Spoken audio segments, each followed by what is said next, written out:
Hello my lovely friends, welcome to my YouTube channel socio point. बच्चों, आज हम आपके लिए राधा कमल मुखर्जी से रिलेटेड ऑब्जेक्टिव क्वेश्चंस की सीरीज़ लेकर के आए हैं। ठीक है, इसमें हमने इसको शॉर्ट आंसर टाइप तरीके से फॉर्म किया है। ठीक है, जो कि आपका पता ही है आपको यूजीसी नेट एग्ज़ाम्स के लिए और सारे कॉम्पिटिटिव एग्ज़ाम्स के लिए, इसके अलावा स्पेशली बीए फाइनल एग्ज़ाम के लिए बहुत ही ज़्यादा इम्पॉर्टेंट होने वाला है ये टॉपिक। ठीक है, और हमने इसे शॉर्ट आंसर टाइप तरीके से फॉर्म किया है और इसके सारे कॉन्सेप्ट्स आप अच्छे से समझ लीजिएगा और ये आंसर्स आपको लर्न होने चाहिए। ठीक है, तो चलिए शुरू करते हैं हम इनसे रिलेटेड ऑब्जेक्टिव टाइप क्वेश्चंस। पहला क्वेश्चन है, राधा कमल मुखर्जी द्वारा लिखित प्रथम पुस्तक का नाम बताइए। Write the first book written by Radha Kamal Mukherjee. तो आंसर है आपका भारतीय अर्थशास्त्र के आधार, या इंग्लिश में the foundations of Indian economics, जो कि पब्लिश हुई आपकी 1916 में। राधा कमल मुखर्जी ने किस विषय पर अपना शोध प्रबंध प्रस्तुत किया। Right the name of the topic of PhD thesis of Radha Kamal Mukherjee. Means उन्होंने पीएचडी किस टॉपिक पे किया था। टॉपिक था उनका भारतीय ग्रामीण समुदाय में सामाजिक एवं आर्थिक परिवर्तन, social and economic change in Indian rural community. Next है, सामाजिक पारिस्थितिकी पुस्तक के रचयिता कौन है। Who is the author of social ecology. तो ये भी किसने लिखी है, राधा कमल मुखर्जी ने। लखनऊ विश्वविद्यालय की स्थापना कब हुई तथा समाजशास्त्र और अर्थशास्त्र विभाग के प्रथम अध्यक्ष कौन थे। When Lucknow University was established and who was the first head and professor of the Department of Sociology and Economics। तो उस टाइम पे सोशोलॉजी स्टार्ट हुआ था लखनऊ यूनिवर्सिटी में, बट इकोनॉमिक्स के साथ पढ़ाया जाता था। तो वहाँ पर राधा कमल मुखर्जी ही सबसे पहले गए और वहाँ पे उस विभाग के अध्यक्ष बने, हेड बने, और प्रवक्ता के रूप में भी वहाँ पे उन्होंने काम किया प्रोफेसर की तरीके से। ठीक है, नेक्स्ट क्वेश्चन है आपका, राधा कमल मुखर्जी की प्रमुख पुस्तकों के नाम बताइए। Write the name of some books of Radha Kamal Mukherjee. ठीक है, ये उनके कुछ इंपॉर्टेंट बुक्स हैं जो कि आपको याद होनी चाहिए, आ सकता है एग्जाम में। मानव तथा उसकी बस्ती, जो कि 1940 में पब्लिश हुई। Man and his habitation. Next, सामाजिक पारिस्थितिकी या सोशल इकोलॉजी, या जो कि हुई आपकी पब्लिश 1945 में। देन नेक्स्ट है आपका सामाजिक मूल्यों की संरचना, 1949 में पब्लिश हुई। देन नेक्स्ट है आचारों की गत्यात्मकता, the dynamics of morals. Then next है आपका समुदायों का समुदाय, कम्युनिटी ऑफ कम्युनिटीज़, 1966 में पब्लिश हुई। ये कुछ इंपॉर्टेंट बुक्स हैं उनकी, राधा कमल मुखर्जी की। ठीक है, आ सकता है। देन नेक्स्ट है आपका मूल्यों की सामाजिक संरचना की अवधारणा मुखर्जी ने अपनी किस पुस्तक में प्रस्तुत की है। Right the name of book in which Radha Kamal Mukherjee has given the concept of social structure of values. तो इस बुक का नाम है the social structure of values और द डायमेंशंस ऑफ वैल्यूज़। ये दो बुक्स हैं जिसमें इन्होंने मूल्यों की सामाजिक संरचना के बारे में डिस्क्राइब किया है। तो ये दोनों ही बुक्स आप उसमें मेंशन करोगे। ठीक है, the dimensions of values, then social structure of values. Next है, सामाजिक मूल्यों की संरचना को मुखर्जी ने किस अन्य नाम से संबोधित किया है। Right the other name of theory of the social structure of values. तो आंसर है आपका मूल्यों का एकीकृत सिद्धांत, इंटीग्रेटेड थ्योरी ऑफ वैल्यूज़। यानी कि जो आपका सोशल स्ट्रक्चर ऑफ वैल्यूज़ नाम की किताब है उसके अंदर तो उन्होंने कॉन्सेप्ट दिया है किसका, सोशल स्ट्रक्चर ऑफ वैल्यूज़ का। सेम बुक का भी नाम है, कॉन्सेप्ट का भी नाम सेम है। इसके अलावा सोशल स्ट्रक्चर ऑफ वैल्यूज़ को या सामाजिक मूल्यों की संरचना को उन्होंने एक और नाम से संबोधित किया है जिसका नाम है इंटीग्रेटेड थ्योरी ऑफ वैल्यूज़, या मूल्यों का एकीकृत सिद्धांत। देन नेक्स्ट है कि हु सेड दिस। प्रस्तुत कथन किसका है।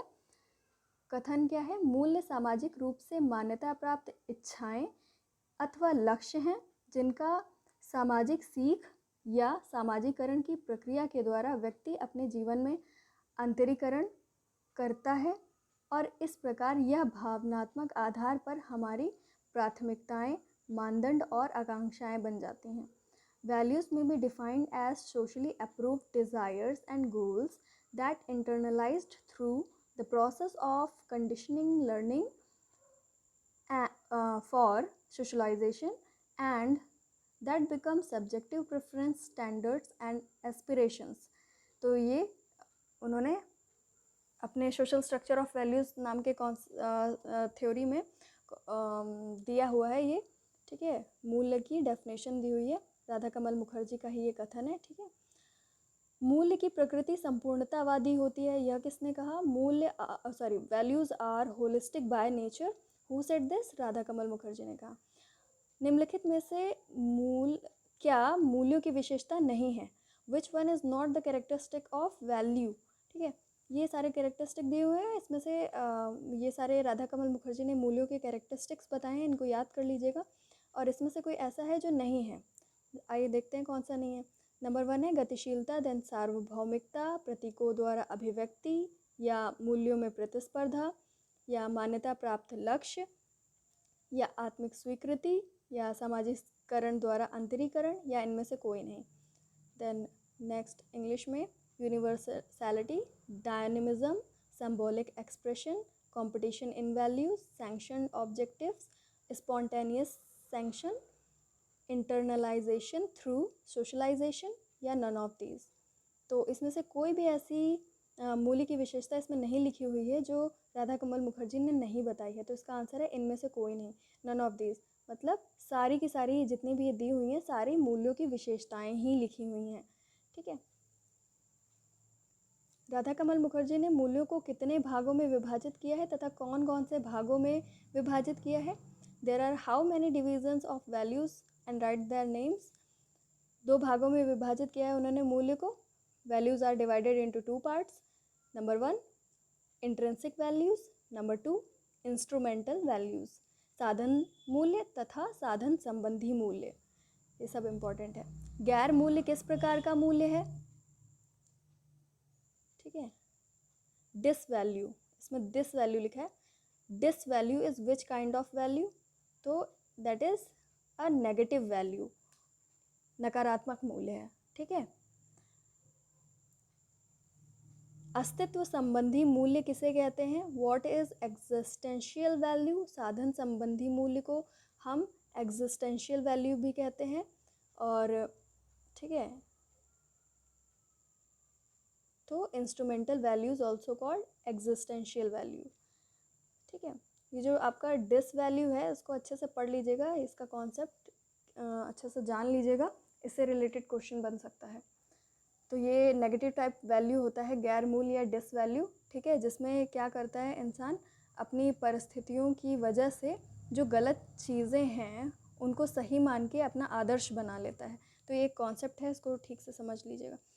मुखर्जी ने गैर मूल्यों की उत्पत्ति के कितने और कौन कौन से कारण स्पष्ट किए हैं? What are the reasons of origin of dis value in the society defined by Radha Kamal Mukherjee. तो उन्होंने कहा है कि सोसाइटी में जो डिस वैल्यूज़ आ जाते हैं, जो नेगेटिव टाइप के होते हैं ना, या नकारात्मक तरीके के डिस वैल्यूज़ जो होते हैं, तो उनके उत्पत्ति का या ओरिजिन का 3 रीज़न है। बायोलॉजिकल रीज़न, मेंटल टेंशन की वजह से, देन साइकोलॉजिकल रीज़न, ठीक है। 3 कारण हैं, जैविकी, मनोवैज्ञानिक तथा मानसिक तनाव, ठीक है।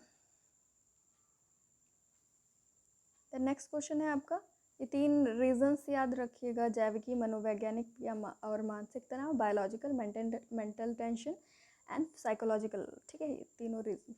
राधा कमल मुखर्जी ने अपनी अपनी मूल्यों के संस्तरण की अवधारणा में सबसे उच्च स्थान किस प्रकार के मूल्य को दिया है? Which value have highest place in the concept of hierarchy of values. तो उन्होंने हायरार्की ऑफ वैल्यूज़ एक कॉन्सेप्ट दिया है जिसमें 3 वैल्यूज़ बताई हैं, ठीक है। 3 वैल्यूज़ में सबसे हाईएस्ट प्लेस दिया है स्पिरिचुअल वैल्यू को या आध्यात्मिक मूल्य को, ठीक है। साधन संबंधी मूल्यों के अन्य नाम क्या हैं? What are the other name of instrumental values. तो इंस्ट्रूमेंटल वैल्यू को आपने अभी ऊपर देखा कि एग्जिस्टेंशियल वैल्यू भी कहते हैं, इसके अलावा ऑपरेशनल वैल्यू भी कहते हैं, क्रियात्मक मूल्य भी कहते हैं, और अस्तित्व संबंधी मूल्य भी कहते हैं साधन संबंधी मूल्य को। द नेक्स्ट क्वेश्चन है आपका, मूल्यों के श्रेणीकरण में सामाजिक संगठनों के कितने प्रकारों का उल्लेख किया गया है। उन्होंने एक नया कॉन्सेप्ट, एक और कॉन्सेप्ट दिया है जिसका नाम है मूल्यों का श्रेणीकरण। ठीक है, there are how many types of social organisation in the concept of gradation of values.